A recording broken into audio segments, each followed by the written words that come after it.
hypothéquer sa maison pour investir dans un bien aux États-Unis. Bonne idée ou mauvaise idée? Je vais vous donner toutes les réponses dans cette vidéo. C'est parti!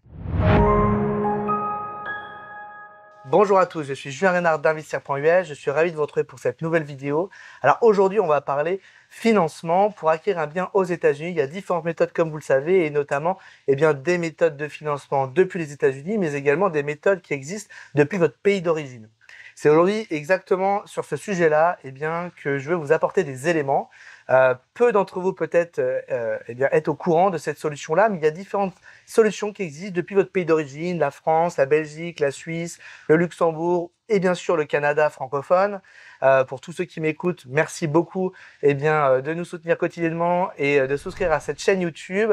Et puis bien sûr pour tous les clients qui sont derrière l'écran, merci pour votre confiance.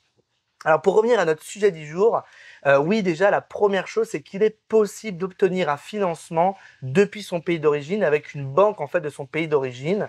Par exemple si vous êtes français, il est possible d'obtenir un financement depuis la France via une hypothèque en fait sur un bien immobilier qui est payé en France en majorité et complètement. Tout dépend des prérequis qu'a la banque en question. Il est possible de créer une hypothèque ou d'ajouter une hypothèque supplémentaire sur le bien en question et du coup de ressortir le cash entre guillemets pour pouvoir réinvestir notamment aux États-Unis sur l'immobilier américain. La première chose et la première partie de ma vidéo va vraiment être portée sur les avantages lorsque l'on fait ça. Le premier avantage c'est évidemment l'avantage du levier, puisque dans votre pays d'origine, en tant que résident, vous avez généralement des capacités d'endettement importantes. Parfois, vous pouvez obtenir jusqu'à 100-110% de financement sur les biens. Je sais que c'est le cas notamment pour les ressortissants français et dans d'autres pays européens, dont c'est le cas également. Ça, c'est vraiment un plus parce que, évidemment, votre capacité d'acquisition ne va être que décuplée pour les États-Unis.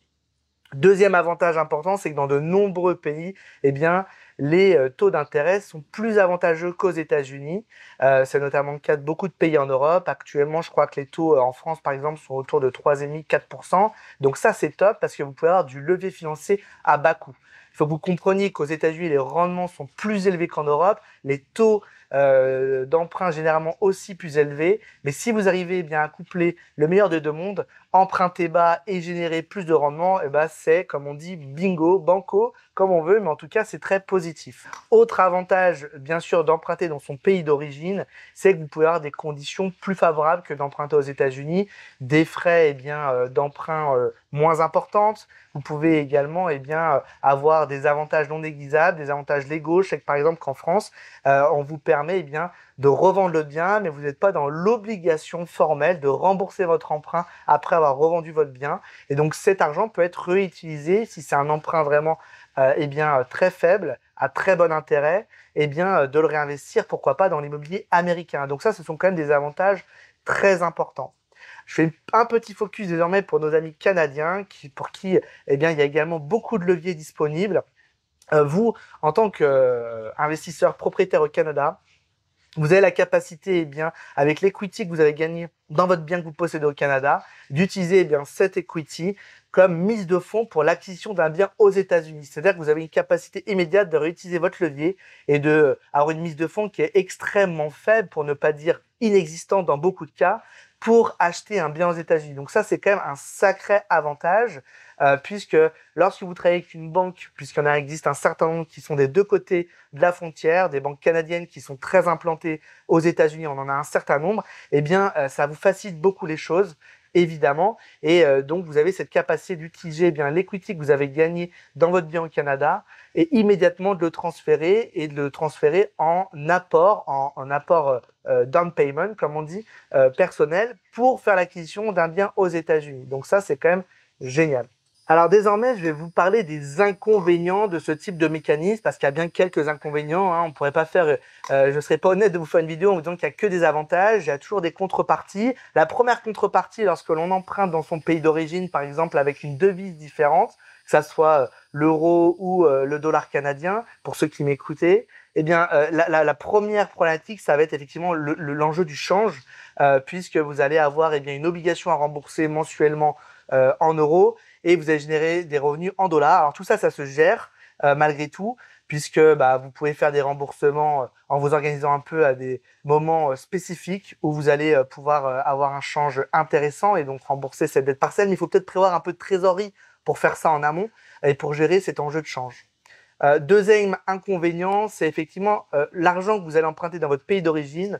Pour les États-Unis et la comptabilité américaine, ça va être du cash. Donc, vous n'allez pas pouvoir bénéficier de tous les bénéfices fiscaux que l'on a quand on emprunte de l'argent aux États-Unis, puisqu'on peut passer notamment en charge chaque année, lorsqu'on génère du revenu aux États-Unis, les intérêts de l'emprunt. Donc, ça fait diminuer quand même pas mal la note avant de faire sa déclaration de revenus. Donc ça, c'est un autre inconvénient quand on fait un emprunt dans son pays d'origine.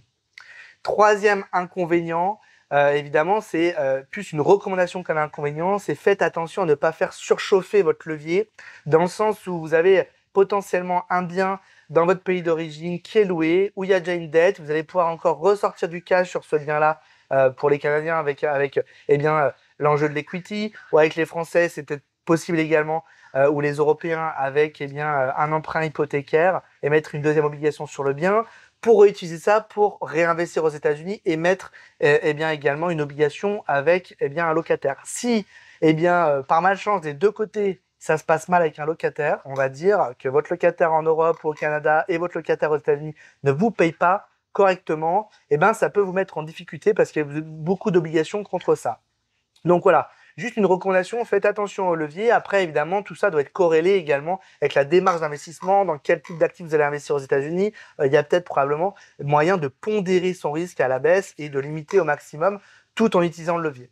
Honnêtement, personnellement, si je pouvais faire un deal avec emprunter à l'étranger avec un taux moins important qu'aux États-Unis ou en utilisant de l'equity sur un bien étranger pour investir aux États-Unis, je l'utiliserai au maximum si les chiffres fonctionnent, parce que ici on peut avoir des rendements qu'on peut avoir nulle part ailleurs dans des pays développés également on peut bénéficier dans son pays d'origine de conditions très favorables. Donc vraiment, je vous recommande de vous pencher sur ce type de montage. On a beaucoup de nos clients qui l'ont déjà utilisé et c'est vraiment très favorable. Je vous remercie beaucoup de m'avoir regardé sur cette vidéo. Surtout, si vous voulez aller plus loin, contactez-moi, une seule adresse, contact@investir.us. Je vous mets le lien également en description dans la vidéo. Vous cliquez dessus, vous soumettez votre projet et en 48 heures, je prends contact avec vous. Voilà, pour tout projet d'investissement immobilier aux États-Unis, n'hésitez pas à nous contacter. Partagez, abonnez-vous et je vous dis à bientôt. Bye bye.